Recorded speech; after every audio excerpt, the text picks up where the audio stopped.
ठंड में ससुराल की रसोई में ताजा सब्जियां। अरे बहू जल्दी से हीटर चला दे, बहुत ज्यादा ठंडी हो रही है। पता नहीं हीटर कहाँ रख दिया है, मुझे तो कहीं नहीं मिल रहा। शांति की आवाज सुनकर घर की बड़ी बहू सीमा वहां पर हीटर लेकर आती है। शांति आराम से हॉल में बैठकर टीवी देख रही थी, लेकिन बढ़ती ठंड की वजह से वो कांप रही थी। सीमा जल्दी से हीटर ऑन कर देती है और शांति के सामने रख देती है, जिसके बाद शांति को थोड़ी शांति मिलती है। हाँ अब अच्छा लग रहा है, वरना बहुत ज्यादा ठंड चढ़ गई थी मुझे तो। जी मम्मी जी, ठंड तो अचानक से बहुत ज्यादा बढ़ रही है। अच्छा छोटी बहू कहाँ है, मुझे नजर नहीं आ रही। सुबह अपनी पहली रसोई की और उसके बाद तो गायब ही हो गई। मम्मी जी वो अभी अपने कमरे में तैयार होने गई हैं, अभी हमें खेत पर भी तो जाना है। हाँ हाँ बिल्कुल सही कहा, अब खेत से ताज़ा सब्जी भी तो तोड़ कर लानी है। ताज़ा सब्जी खाने का तो मज़ा ही अलग होता है। और मम्मी जी मैं कह रही थी कि क्यों ना आज हम दोपहर में सब्जी तोड़ने जा रहे हैं तो रात की सब्जी भी अभी तोड़ कर ले आएंगे। यह बात सुनते ही शांति के तो चेहरे के हाव भाव बदल जाते हैं। अरे तुझे कितनी बार कहा है कि हर रोज हर समय ताज़ा सब्जी खेत से ही लानी चाहिए, और तभी खाने का असली मज़ा आता है, वरना तो खाने का स्वाद ही नहीं बढ़ता है। हाँ हम तो पागल है ना, हमारा तो कोई श्रेय ही नहीं है, सारा काम बस ताज़ी सब्जियों का है। अरे लेकिन बनाने में भी तो हमारी मेहनत लगती है। सीमा और शांति बात कर रहे थे कि तभी वहां पर छोटी बहू प्रीति भी आ जाती है। चलिए दीदी खेत पर चलते हैं। उसके बाद प्रीति और सीमा दोनों ही ठंडी हवा में कांपते हुए खेत की तरफ जा रहे थे। खेत घर से जरा दूरी पर था। दीदी रात की सब्जी भी तो हमें घर पर अभी ही लेकर आनी है ना। अरे नहीं, मैंने मम्मी जी से बात की थी इस बारे में, लेकिन उन्होंने मुझे साफ मना कर दिया और कहा है कि हमें शाम की सब्जी लेने के लिए शाम को दोबारा खेत पर जाना होगा। हे भगवान, ये कैसा रूल है, मुझे तो कुछ समझ नहीं आ रहा। भला इतनी भी जल्दी कोई सब्जी खराब होती है? मैं भी गांव की हूँ बहू और मेरे वहाँ पर भी खेत है, लेकिन हम तो पूरे दिन की सब्जी एक साथ तोड़ कर ले आते थे। क्या कहा, तुम्हारे वहाँ भी खेत थे? फिर तो तुम्हें खेती बाड़ी और फसलों के बारे में कुछ ज्यादा ही पता होगा। हाँ बिल्कुल दीदी, मुझे तो बहुत कुछ पता है, और यहाँ तक कि मुझे खेती बाड़ी करना भी बहुत पसंद है। सच कहूँ तो मुझे भी बहुत पसंद है। मैं शहर से हूँ, लेकिन मैंने कभी खुद के खेत खलियान नहीं देखे थे। अब तुम तो जानती हो कि शहर में कितना पोल्यूशन होता है, लेकिन जब से यहाँ ससुराल में आकर खेती बाड़ी शुरू की है ना, तो यहाँ की शुद्ध हवा और पेड़ के साथ बातें करके बड़ा अच्छा सा लगता है। दोनों इस तरह बात करते हुए अपने खेत पर पहुंच जाती हैं, जहां पर पूरे खेत में बहुत ही अच्छी और ताज़ा सब्जियों की फसलें लगी थी। देखो कितनी अच्छी ताज़ी सब्जी है। इसके बाद सीमा और प्रीति सब्जी तोड़ना शुरू करती है। सब्जी छांटकर टोकरी में रख लेती है और उसके बाद दोनों घर वापस आ जाती हैं। घर आने के बाद दोनों रसोई में जाती हैं और टोकरी से सारी सब्जी निकालने के बाद आज आलू गोभी और पालक का साग बनाना है। हाँ पहले साग छांट लेते हैं, उसके बाद अच्छे से धो लेंगे। दोनों साग छांटना शुरू करती हैं, जिसके बाद दोनों सब्जी को अच्छे से धोती हैं। ठंडे पानी में इन मिट्टी वाले आलू को धोना कितना मुश्किल है। 2 बार धो चुकी हूँ, अब एक बार और धोना बाकी है। पूरी रूह तक कांप जाती है ठंडे पानी से काम करने में। सच में ऐसा लगता है कि बर्फ की सिल्ली हाथ में आ गई हो। उसके बाद दोनों सब्जी को अच्छे से काटने के बाद सब्जी छौंक देती हैं। सब्जी तैयार हो जाती है। उसके बाद वो गर्मा गर्म रोटियां बनाकर सभी को खाना परोसती हैं। ओहो, ताजा सब्जी का तो स्वाद ही अलग होता है। मजा आ गया खाना खाने के बाद। हाँ बिल्कुल, बहुत ही स्वादिष्ट खाना बना था। सब बिल्कुल हमारी बढ़िया बढ़िया ताज़ा खेत की सब्जी का कमाल है। अच्छा है कि हमारे खेत में ताज़ा सब्जी है, वरना तो इतनी ताज़ी सब्जी का इतना अच्छा खाना खाने को मिले ही ना। वैसे भी आजकल बाहर बहुत ही केमिकल की सब्जियां मिलती है। बिल्कुल सही कहा, हमने खेत में सब्जी उगाई और हर रोज ताज़ा सब्जी खाने का निर्णय जो लिया वो बिल्कुल सही साबित हो रहा है। इस तरह सभी अपने खेत की ताज़ा सब्जियों की गुणगान गाते हुए खाना खा लेते हैं। खाना खाकर सभी अपने अपने कमरे में आराम करने लगते हैं। वहीं दूसरी तरफ दोनों बहू रसोई में ठंडे पानी से पहले बर्तन धोती हैं। ठंडा ठंडा पानी, मुझको याद आ गई मेरी नानी। और उसके बाद दोनों थोड़ी देर आराम करने के लिए बैठी हुई थी कि तभी शाम के 5 बज जाते हैं और शांति उनके पास आकर कहती है, तुम दोनों यहाँ पर आराम से क्यों बैठी हो? चलो जल्दी खेत पर जाओ, सब्जी लाने का टाइम हो गया है। मम्मी जी हम बहुत थक गए हैं, सुबह से काम कर रहे थे, इसलिए थोड़ी देर आराम करने लेटे हैं। अरे आराम बाद में कर लेना, तुम खेत में सब्जी लाओगी, उसके बाद ही तो हमारा रात का ताजी सब्जी का खाने का बन पाएगा। अब जल्दी करो, ठंड है। वैसे भी ठंड में रसोई में ताजी सब्जी होनी चाहिए, क्योंकि ठंड में ताजी सब्जी खाने का ही तो असली स्वाद आता है। इतना कहकर शांति वहां से चली जाती है और मजबूरन सीमा और प्रीति को ठंडी कड़कड़ाती हवा में शाम को भी खेत पर जाना पड़ता है। इतनी ठंड में हमें 3 चक्कर खेत पर लगाने पड़ते हैं और अगर आने जाने का मिला ले तो 6 चक्कर हो जाते हैं। बाप रे, इतनी दूर ठंड में रोज रोज आना बिल्कुल भी सही नहीं लगता है। हाँ, 1-2 बार तो खेत पर जाना चलो ठीक है, क्योंकि हमें खेत का काम भी करना होता है। और चलो सब्जी लेने हम दिन में 1 बार भी तो जा सकते हैं, लेकिन दिन में 3 बार कई बार बिल्कुल मन नहीं करता, क्योंकि इतना थक भी जाते हैं। दोनों ठंड में ठंडी मिट्टी से ताजा सब्जी निकाल रही थी। खेत से सारी सब्जी तोड़ने के बाद दोनों टोकरी में लेकर सब्जी घर वापस आ जाती हैं और फिर से उन्हें ठंडे पानी से धोकर सबके लिए रात को ताजा सब्जी का खाना बनाती हैं। ओह, मजा आ गया। आज तो तुमने घिया के कोफ्ते बहुत अच्छे बनाए हैं बहू। इस तरह सभी खाना खाते हैं और थोड़ी तारीफ करके आराम से अपने अपने बिस्तर में जाकर रजाई में लेटकर सो जाते हैं। लेकिन वहीं दूसरी तरफ दोनों बहू रात को रसोई में ठंडे पानी से बर्तन धो रही थी और बहुत ज्यादा थक भी गई थी। मुझे तो इस समय सिर्फ बिस्तर नजर आ रहा है। उसके बाद दोनों बर्तन धोकर अपने अपने कमरे में सोने चली जाती हैं। अब अगले दिन फिर से उनका वही रूटीन शुरू हो जाता है। सुबह उठते ही सबसे पहले उन्हें खेत पर जाना पड़ता है और सारी सब्जी तोड़कर लानी पड़ती है। उसके बाद ही घर में खाना बनता था।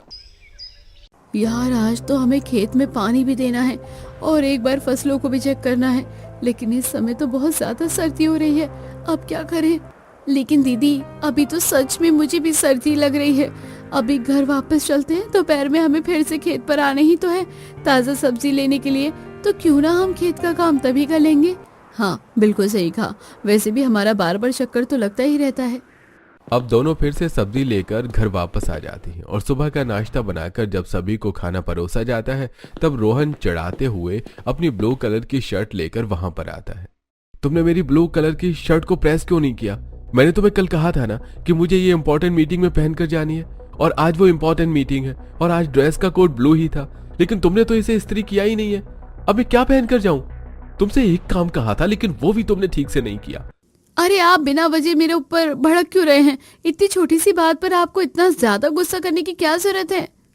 तुम्हें ये मामूली सी बात नजर आ रही है?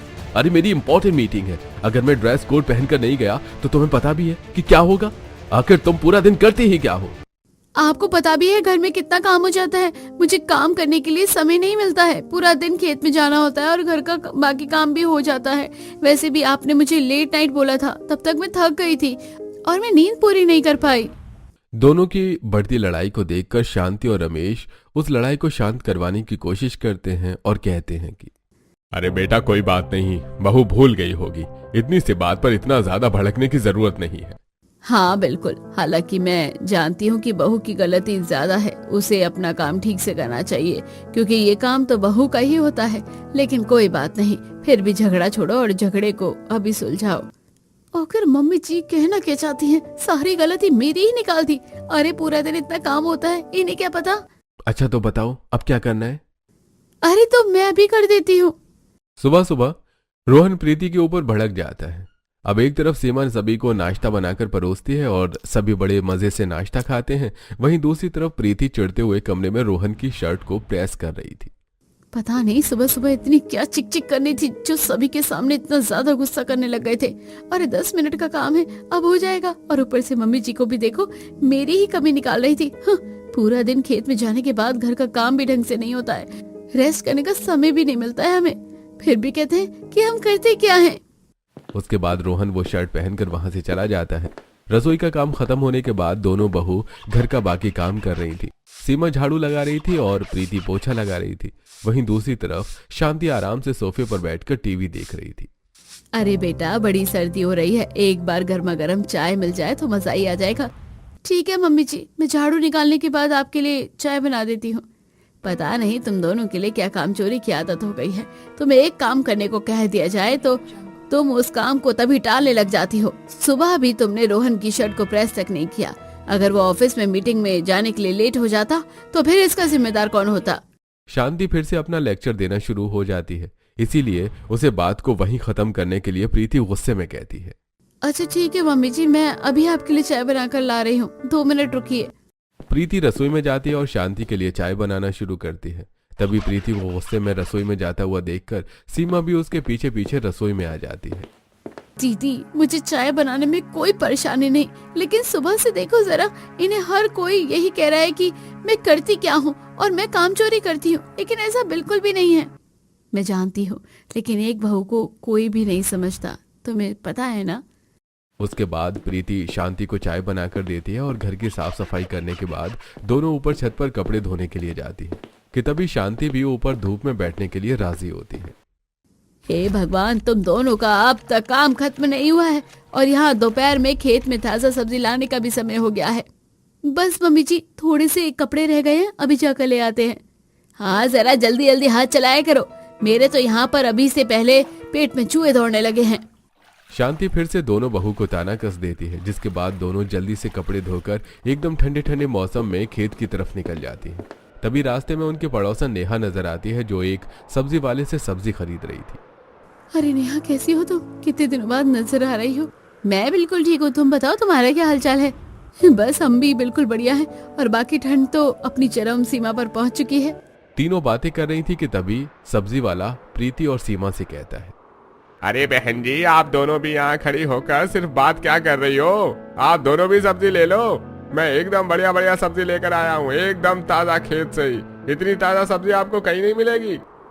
सब्जी वाले की बात सुनकर नेहा और सीमा हंसते हुए कहती हैं, अरे भैया, आप भी किसी ताजा सब्जी देने का लालच कर रहे हो? अरे इन लोगों का तो अपना खुद का खेत है, वहाँ से हर रोज शाम को जाकर अपनी ताजा खेत की सब्जी लेकर आती हैं और फिर घर पर बनाती हैं। बिल्कुल सही कहा, इसी वजह से हमारे इतने चक्कर लगते हैं और इसी वजह से हम अपने ससुराल में खरी खोटी भी सुनते हैं। अरे अच्छा, चलो चलो, कोई बात नहीं बहन जी, लेकिन फिर भी आपको कभी मुझसे कुछ चाहिए हो तो बता देना। सब्जी ले लो, सब्जी, बढ़िया बढ़िया सब्जी ले लो, सब्जी, ताजा सब्जी ले लो। इतना कहकर सब्जी वाला वहाँ से चला जाता है। और क्या बात है, तुम दोनों कहाँ जा रही हो? और कहाँ ही जाएंगे, वहीं हर रोज की तरह तीनों समय हमें ताजा सब्जी लाने के लिए खेत में जाना पड़ता है। हमारा तो हर रोज ठंड में रसोई में ताजा सब्जी का ससुराल रहता है। बार बार वहाँ जाकर हमारी हालत ही टाइट हो जाती है, जिसकी वजह से घर के बाकी काम भी टाइम पर नहीं होते हैं और घर वालों की डांट सुननी पड़ती है सो अलग। तुम और तुम्हारे ससुराल वालों के नियम तो मेरी समझ में कभी नहीं आते हैं। सच में बड़ा ही अलग सिस्टम है तुम्हारे ससुराल का। नेहा से मिलने के बाद प्रीति और सीमा अपनी बाकी का सफर तय करती है और जल्दी से खेत पर पहुंच जाती है। दोनों ही ठंड में कांप रही थी और ठंड में कांपते हुए दोनों सबसे पहले सारे खेत की सब्जी को अच्छे से चेक करती हैं और उसके बाद कुछ टिंडे, आलू, गोभी छांट कर तोड़ लेती हैं। दीदी, हमने सब्जी छांट कर 2 टोकरी में रख ली है, अब हमें थोड़ा सा पानी डाल देना चाहिए, बाकी काम तो खेत का लगभग हो ही गया है। हाँ ठीक है, चलो पानी दे देते हैं। पूरे खेत में ट्यूबवेल की मदद से दोनों पानी का अच्छे से छिड़काव कर देती हैं, जिसके बाद उनका काम खत्म हो जाता है और दोनों ही अपने सिर के ऊपर टोकरी रखकर ताजा सब्जी लेकर अपने ससुराल की रसोई की तरफ बढ़ती है। घर आने के बाद देखती हैं कि शांति मुंह फुलाकर सोफे पर बैठी हुई थी। हे भगवान, अब हमने क्या कर दिया? अब कौन सा बम फूटने वाला है हमारे ऊपर? ये बात तो मुझे भी समझ नहीं आ रही, अंदर जाते हैं तभी पता चलेगा। दोनों वहां शांति के पास हॉल में आती हैं, तब शांति फिर से शुरू हो जाती है। अरे तुम दोनों ने इतनी देर लगा दी थी, तुम दोनों को बस एक बार घर से बाहर निकलने का मौका चाहिए। वहीं खेत पर क्या चरपाई बिछाकर बैठ गई थी जो इतना टाइम लग गया? मम्मी जी, अब हम खेत में जाते हैं सिर्फ सब्जी तोड़ने के लिए थोड़ी ना जाते हैं। और क्या तुम वहाँ पर नाचने कूदने जाती हो? अरे खेत में जाओगी तो ताजी सब्जी लेने के लिए सब्जी तोड़ने ही जाओगी। हमारे कहने का मतलब है कि मम्मी जी, सिर्फ सब्जी तोड़ने का काम नहीं होता खेत में। अब आपने पूरे खेत की जिम्मेदारी हम दोनों को संभालने को दी है, तो वहाँ पर खेत की देख रेख, उसमें पानी देना और भी बहुत सारी चीजें होती है, खेती को काटना। अब अगर सब्जी अच्छी हो, ताजी हो, तो खेत का तो अच्छे से ध्यान रखना ही होगा ना। हाँ हाँ चलो, अब मुझे ज्यादा शिक्षा देने की जरूरत नहीं है, जल्दी से हमारे लिए खाना बना दो, हमें बहुत जोर से भूख लगी है, इतनी देर हो गई, कब से खाने का इंतजार कर रहे हैं। अगर मम्मी जी को इतनी परेशानी है हमारे खेत पर जाने से, तो वहाँ से इतनी देर बाद आने में, तो फिर आप सब्जियों को एक बार ही में सुबह लाने के लिए क्यों नहीं कह देती? फ्रिज में रखने से सब्जी खराब थोड़ा होती है, फ्रिज बनाई इसलिए है। शहरों में तो हर कोई फ्रिज का इतना इस्तेमाल करता है। देखा, फिर से वही ताजा सब्जी के ऊपर तुम बात करने लग गई। तुम्हें तो बस काम चोरी करने से मतलब है। अरे मुझे फ्रिज की सब्जी बिल्कुल पसंद नहीं है। फ्रिज कितनी खतरनाक केमिकल वाली गैस छोड़ते हैं, फिर भी भला ताजा सब्जी लाने का फायदा क्या होगा? अगर ऐसा है तो फिर हम सब्जी को फ्रिज के बाहर भी रख सकते हैं। वैसे भी इतनी ठंड हो रही है, ठंड में सुबह से लेकर शाम तक तो सब्जी कोई खराब नहीं होती है। हमारे गांव में भी तो हम ऐसा ही करते थे। तुम दोनों अपनी ये शहर और गांव की पढ़ाई अपने पास रखो, मुझे पढ़ाने की कोई जरूरत नहीं है। जब हमारा ताजा खेत है तो उसी वक्त ताजा खेत से सब्जी तोड़ कर लाने की बजाय बाकी चीजों पर ध्यान देने की क्या ही जरूरत है। प्रीति और सीमा दोनों गुस्से में पैर धमकाती हुई रसोई में जाती हैं और वहां पर सबसे पहले ठंडे पानी से ताजा सब्जी को धोना शुरू करती हैं। एक तो इन लोगों के हिसाब से सारा काम करो, ऊपर से इन लोगों की खरी खोटी सुनते रहो। बिल्कुल सही कहा, इतनी ठंड में सारा काम करना इतना आसान थोड़ी ना है। इन्हें तो लगता है कि हम काम चोरी करते हैं, ठीक से काम नहीं करते हैं। एक तो तीनों टाइम हमें हर रोज खेतों में ताजा सब्जी लेने के लिए भेज दिया जाता है। सब्जी धोने के बाद दोनों सब्जी काटती हैं और उसके बाद एक चूल्हे पर सब्जी पकाने के लिए रख दी जाती है, तो वहीं दूसरे चूल्हे पर दोनों गर्मा गर्म रोटियां बना रही थी। इसी दौरान प्रीति एक गहरी सोच में डूबी हुई थी और वो सोच विचार करते हुए सीमा से कहती है, अगर इन्हें सच में ऐसा लगता है कि हम कुछ नहीं करते हैं तो हमें ऐसा ही करना शुरू कर देना चाहिए दीदी। लेकिन हम ऐसा कैसे करेंगे और ऐसा करने से क्या होगा? देखो, इनका सारा काम करने के बाद अगर कोई एक काम आधा भी रह जाता है तब भी ये लोग हमें बहुत ज्यादा ताना देते हैं। इससे बेहतर है कि अब से हम खेत का काम अच्छे से करेंगे और इन लोगों को सबक सिखाएंगे कि घर में उसके अलावा कितना ज्यादा काम होता है। अभी तो इनको सब कुछ ठीक बैठे बैठाए मिल जाता है, लेकिन जब वही काम नहीं मिलेगा तब इन्हें हमारी अहमियत समझ आएगी। तुम्हारा आइडिया तो बिल्कुल अच्छा है, अब मैं समझ रही हूँ कि तुम कहना क्या चाह रही हो। कमाल है देवरानी जी, ये तरकीब तो बहुत अच्छी लगा रही हो तुम। खाना बनाने के बाद सभी को खाना परोसा जाता है। अरे खाना खाकर तो मजा आ गया, वरना बहुत देर से पेट में चूहे हाथी सब दौड़ रहे थे। हाँ, अब बढ़िया सी ताजा सब्जी खाकर जो पेट को संतुष्टि मिली है, ओहो, बस पूछो ही मत। तो हम में से किसी ने पूछा भी नहीं है। इस तरह शाम को फिर से उन्हें खेत पर जाना पड़ता है और ताजा सब्जी लाकर रसोई में ताजा सब्जी ही बनानी पड़ती है। रात को सभी खाना खाकर अपने अपने कमरे में सो जाते हैं। वहीं दूसरी तरफ सीमा जब अपनी बेटी को रात को स्कूल का होमवर्क करवा रही थी तो, तुम इतनी रात को इसका स्कूल होमवर्क क्यों करवा रही हो? दिन में क्यों नहीं करवाती हो? क्योंकि मुझे दिन में भी बहुत सारे काम होते हैं। अरे इतना भी क्या काम होते हैं जो तुम पिंकी का होमवर्क दिन में नहीं करवा सकती? यश की यह बात सुनकर सीमा को गुस्सा आ जाता है। अरे मुझे घर संभालना होता है और खेत भी संभालना होता है, आपको पता है उन सब में कितना समय लगता है। और रही बात अगर आपको इतनी ही चिंता हो रही है पिंकी की, तो ये आपकी बेटी भी है, आप भी कभी इसका होमवर्क करवा दीजिए। बच्चों को संभालना सिर्फ माँ की जिम्मेदारी नहीं होती है। अरे तुम तो बिना वजह भड़क रही हो। मुझे कल जल्दी ऑफिस जाना है, इसलिए मैं आराम से सो रहा हूँ। तुम पिंकी को बिल्कुल ठीक होमवर्क करवा रही हो, करवा दो। इतना कहकर यश अपने आप का बचाव करके आराम से रजाई में लेटकर सो जाता है, जिसे देखकर सीमा गुस्से में कहती है, देखा, बातें सबको मानी है, लेकिन वही जब खुद वो काम करना पड़े तो किसी के बस की कुछ नहीं होता है। कोई बात नहीं मम्मी, आप अपना गुस्सा शांत करो। अभी हम जल्दी से होमवर्क करके सो जाते हैं, सुबह स्कूल जाने के लिए जल्दी भी तो उठना है ना। हाँ ठीक है मेरी बच्ची। अच्छा बताओ, 5 × 20 कितना होता है? 100। शाबाश। इस तरह सीमा पिंकी को भी पढ़ाकर सो जाती है और अब अगले दिन दोनों सुबह सुबह खेत के लिए जल्दी निकल जाती है। आज तो हम आराम से घर जाएंगे, सिर्फ उतने समय पहले जितने समय में हमारा नाश्ता बन सके। बिल्कुल सही कहा, इन्हें भी तो पता चले कि घर का बाकी काम करने में कितने एफर्ट लगते हैं और हम कितना काम करते थे, कितना नहीं। दोनों ठंड में ठिठुरती हुई खेत की तरफ चली जाती हैं।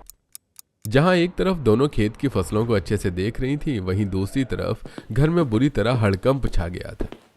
अरे मम्मी, दोनों भाभी कहाँ चली गई? अब तक वो घर पर वापस क्यों नहीं आई? ना तो मुझे मेरा बैग मिल रहा है और ना ही मेरा पिंक वाला ड्रेस मिल रहा है। अरे दोनों खेत में सब्जी तोड़ने के लिए गई थी, पता नहीं अब तक घर वापस क्यों नहीं आई है। हे भगवान, अब मैं क्या करूंगी? मैं कॉलेज के लिए वैसे ही लेट हो रही हूँ। अरे तो तुझे जरूरी है क्या पिंक कलर की ड्रेस पहनना? कोई और कपड़े पहन ले आज। इतना सुनकर रिया तो वहां से चली जाती है, लेकिन तभी वहां पर रोहन आता है। मम्मी, आखिर प्रीति अब तक खेत से वापस क्यों नहीं आई है? पता है मुझे मेरी इंपॉर्टेंट फाइल नहीं मिल रही है, पता नहीं कहाँ रखकर चली गई है। अरे अगर खेत में इतना समय लगने वाला था तो मेरा सामान पहले ही रखकर चले जाना चाहिए था ना उसे। अरे बेटा, अब मैं क्या बताऊं, मुझे तो खुद नहीं पता कि तू कौन सी फाइल के बारे में बात कर रहा है। और दोनों हमेशा जल्दी ही आ जाती है, आज पता नहीं उन्हें इतनी देर कैसे हो गई। चल कोई बात नहीं, मैं अभी तेरी फाइल ढूंढने में तेरी मदद कर देती हूँ। अब शांति और रोहन दोनों अच्छे से कमरे में फाइल ढूंढ रहे थे, लेकिन उन्हें कहीं पर भी फाइल नजर नहीं आ रही थी। तभी वहां पर पिंकी भी आ जाती है। दादी मम्मी कहाँ है? मम्मी मुझे सुबह नहलाकर तो चली गई थी, लेकिन मेरे अब तक बाल नहीं बने हैं और मेरी स्कूल बस आने वाली है। अरे बेटा मैं अब क्या करूं? अब मुझे तो कुछ समझ नहीं आ रहा। चल पहले तुझे ही तैयार कर देती हूँ। इतना कहकर शांति पिंकी को लेकर वहां से चली जाती है। इस तरह एक ही दिन में पूरे घर में हड़कंप मच जाता है। और जब प्रीति और सीमा दोनों खेत की ताज़ा सब्जी लेकर घर वापस आती हैं, तो उन्हें देखकर रोहन को भी चैन की सांस मिलती है। अरे प्रीति, तुम कहाँ चली गई थी? देखो मुझे मेरी ना इम्पोर्टेंट फाइल नहीं मिल रही है। प्लीज जल्दी से ढूंढ कर मुझे दे दो, वरना आज मेरी ऑफिस में वाट लग जाएगी। तो आप इतनी देर से क्या कर रहे थे? आपने ढूंढने की कोशिश क्यों नहीं की? अरे बाबा कोशिश क्या, मैं कोशिश भी ढूंढने की कर ली। अरे लेकिन मुझे तो कहीं नहीं मिल रही है। प्लीज मेरी मदद कर दो।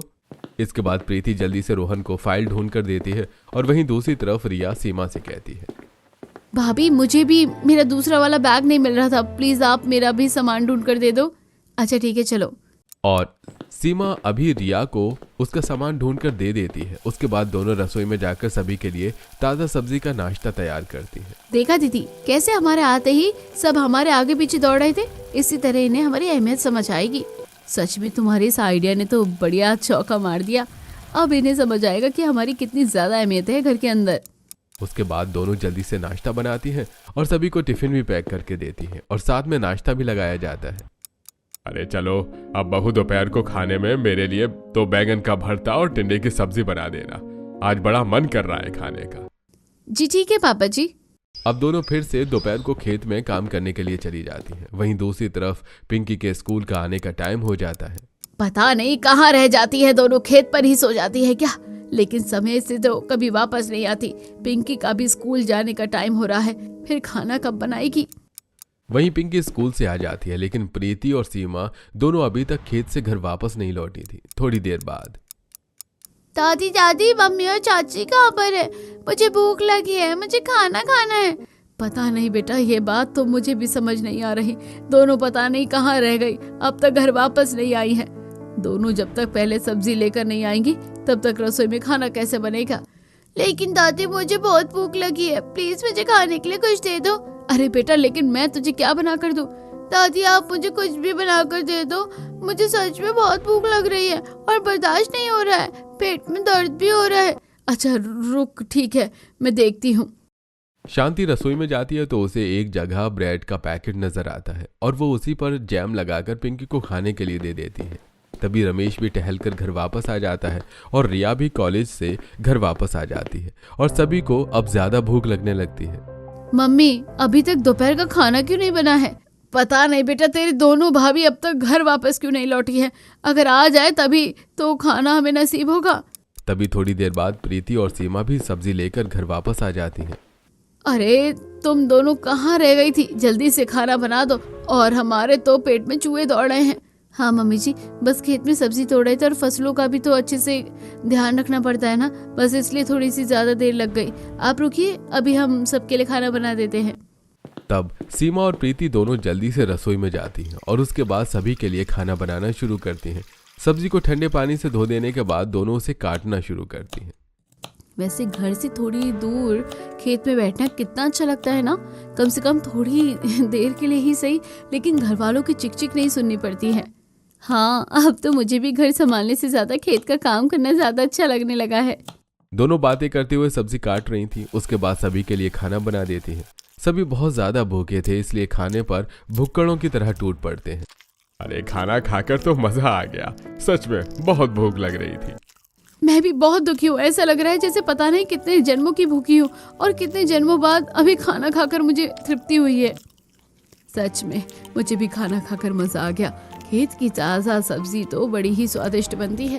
पूरे मोहल्ले में कोई नहीं खाता होगा इस तरीके से ताज़ा सब्जी, मजा ही आ जाता है। इस तरह अब प्रीति और सीमा ऐसा ही करने लगी थी। अब वो खेत तो जाती पर आराम से खेत से घर वापस आती थी, जिसकी वजह से सभी को बाकी घर का काम करने में बड़ी परेशानी होती थी। जैसे कुछ दिन बाद दोनों सुबह खेत की सब्जी लेकर घर आई थी और उन्होंने ताज़ा खाना बनाया था। इस तरह अब उनका दोपहर में भी खेत में जाने का समय हो गया था, इसलिए दोनों तो खेत चली जाती हैं। लेकिन वहीं दूसरी तरफ वॉशिंग मशीन कपड़े धोने के बाद सीटी बजाती है। तब शांति उसे बंद करने जाती है। अरे दोनों बहुएं आजकल घर में कम और खेत में ज्यादा रहने लगी हैं। सारा काम ऐसे ही रह जाता है। अब खेत से आएंगी, खाना बनाएंगी, पता नहीं कपड़े कब धुलेंगे। इससे अच्छा तो मैं ही धो देती हूँ। अब शांति खुद ही कपड़े धोना शुरू करती है। ठंडे ठंडे पानी में उसे भी कपड़े धोने में परेशानी होती है। अरे माँ, इतनी ठंड है, इतने ठंडे पानी में कपड़े धोकर तो मुझे मेरी नानी याद आ जाएगी। उसके बाद शांति सारे कपड़े धोती है और उन्हें छत पर सुखा देती है। अब इस तरह दोनों बहू घर का कोई भी काम करती तो उसे आधा अधूरा छोड़कर ही खेत में चली जाती थी। ससुराल वालों को सबक सिखाने के चक्कर में उन्होंने इतना ज्यादा खेत में जाना शुरू कर दिया था कि अब तो वो सच में कोई भी काम अधूरा छोड़कर खुद भूल जाती थी और खेत में चली जाती थी। एक दिन, अरे यार, जल्दी से दूध गर्म कर देते हैं, उसके बाद बाकी काम भी करना है। सीमा गैस पर दूध उबालने के लिए रख देती है। तब भी बाहर से प्रीति उसे आवाज लगाने लगती है। अरे सीमा दीदी, कहाँ रह गई? जल्दी आओ जरा इधर। रसोई में खड़ी सीमा प्रीति की आवाज सुनकर बाहर आ जाती है। हाँ बोलो प्रीति, क्या बात है? अरे बात क्या होनी थी दीदी, जल्दी चलो खेत पर, खेत जाने का समय हो रहा है। आज तो हमें खेत पर खाद वगैरह भी डालनी है, बाकी सब्जियों की कटाई छटाई भी करनी है। चलो जल्दी चलते हैं। हाँ ठीक है, जल्दी जल्दी चलो। इतना कहकर दोनों खेत में चली जाती हैं और सीमा खुद ये भूल जाती है कि उसने गैस पर दूध उबलने के लिए रखा था। थोड़ी देर बाद जब शांति रसोई में पानी पीने के लिए जाती है तो देखती है कि गैस पर दूध उबाल कर आधे से ज्यादा बाहर आ गया है। वो जल्दी से गैस बंद करती है। हे भगवान, इन दोनों बहुओं का मैं क्या करूं? अरे इससे अच्छा तो पहले ही ठीक थी। अब तो कोई भी काम ठीक से नहीं करती है और आधा अधूरा करके भूल जाती है। पता नहीं दिन ब दिन दोनों को क्या होता जा रहा है। वहीं दूसरी तरफ दोनों खेत पर जाकर वहां पर सब्जी छानने का काटने का काम कर रही थी। आज तो यहाँ पर और भी ज्यादा ठंड लग रही है। हाँ बिल्कुल, लेकिन शुक्र है हमारा खेत का सारा काम हो गया। अब हमें रात को सिर्फ ताज़ा सब्जी लेने के लिए आना है। सब्जी लेने के बाद दोनों घर आ जाती हैं। घर आने के बाद दोनों सभी के लिए खाना बनाना शुरू करती हैं। दोनों ही पालक का साग और बथुए का रायता बना रही थी। सबसे पहले पत्तों को अच्छे से छांटती हैं, उसके बाद उन्हें अच्छे से ठंडे पानी में से धो देती हैं। ठंडा ठंडा पानी दिला दे सबको याद है उसकी नानी। सच्ची इतनी ठंडी में तो काम करने का मन ही नहीं कर रहा। सब्जी को अच्छे से धोने के बाद सीमा तो पालक का साग बनाने के लिए चूल्हे पर रख देती है। वहीं दूसरी तरफ प्रीति आटा गूंथ कर तैयार करती है और उसके बाद सभी के लिए रोटी बनाकर सभी को खाना परोसती है। ओहो, खाना खाकर तो मजा आ गया। हमारी ताजा सब्जी की बात ही निराली है। ताजा सब्जी खाने में बहुत स्वादिष्ट होती है। हर कोई ऑफिस में भी बोलता है कि हमारा खाना सबसे अलग और इतना अच्छा क्यों होता है। इस तरह अपनी ताजा सब्जी का गुणगान करते हुए सभी खाना खा लेते हैं। ऐसे ही दिन गुजर रहे थे। एक दिन दोपहर में जब सभी खाना खाकर ऑफिस में चले गए थे, घर में सिर्फ शांति, सीमा और प्रीति थी। तब, बेटा मेरे लिए गर्म पानी लगा दो, आज तो सुबह से नहा नहीं पाई हूँ, अब नहा लेती हूँ, अच्छी सी धूप निकल गई है। जी ठीक है मम्मी जी। उसके बाद सीमा गर्म पानी की रॉड लगा देती है और वहीं फिर से प्रीति के साथ खेत पर जाने के लिए निकल जाती है। वहीं दूसरी तरफ शांति भी बाहर अपने पड़ोसिनों के साथ बैठकर अंगीठी में आग जलाकर हाथ सेक रही थी। और बता, ताजा सब्जी खाने वाली पड़ोसन? हाँ भाई, आजकल तू तो नजर ही नहीं आती, पता नहीं कहाँ बिजी रहती है। अरे बस कुछ नहीं, सर्दी में रजाई से बाहर निकलने का मन ही नहीं करता। वहीं दूसरी तरफ पिंकी घर पर अकेली थी और वो रॉड लगी गर्म पानी की बाल्टी में उंगली डाल देती है, जिसकी वजह से उसे जोर का झटका लगता है और वो तेजी से चिल्लाकर गिरने के बाद वहीं बेहोश हो जाती है। उसकी चीख बाहर गली तक आती है। अरे ये चीख तो पिंकी की है, मेरे घर से आई है, क्या हो गया? शांति दौड़कर जाती है और उसके पीछे पीछे कमला और शीला भी जाती है। पिंकी को ऐसा देखकर सब परेशान हो जाते हैं। तब तक सीमा और प्रीति और घर के बाकी सदस्य भी आ गए थे। सभी जल्दी से पिंकी को अस्पताल लेकर जाते हैं। थोड़ी देर बाद, देखिए फिलहाल तो सब ठीक है, लेकिन कुछ बहुत बड़ा भी हो सकता था। आपको बच्चों का ध्यान रखना चाहिए। इतना कहकर डॉक्टर वहां से चले जाते हैं और सीमा बहुत ज्यादा रो रही थी। रोते हुए गुस्से में कहती है, सब आप लोगों की ताजा सब्जी खाने की वजह से हुआ है। अरे आप लोगों को ही तीनों समय ताजा सब्जी चाहिए। मुझे तो समझ नहीं आता, खेत से तुरंत सब्जी लाकर बनाने में ही इतना अलग मजा कैसे है। अरे पूरी दुनिया फ्रिज में हफ्ता 10 दिन तक सब्जी रखती है, लेकिन उन्हें तो कुछ नहीं होता। अब बस बहुत हो गया, मैं आज के बाद खेत से ताजा सब्जी नहीं लेकर आऊंगी। बिल्कुल, हम बहुत परेशान हो चुके हैं। अब से सुबह सिर्फ एक ही बार सब्जी आएगी। हम नहीं चाहते कि इसकी वजह से घर में कोई और नुकसान हो। इस तरह सभी ससुराल वालों को अपनी गलती का एहसास हो जाता है और उस दिन के बाद से सभी अब तुरंत खाना बनाने से पहले ताज़ा सब्जी लाने की जिद नहीं करते, बल्कि सब्जी एक बार घर में आ जाती है और उसके बाद उसे ही बनाया जाता है।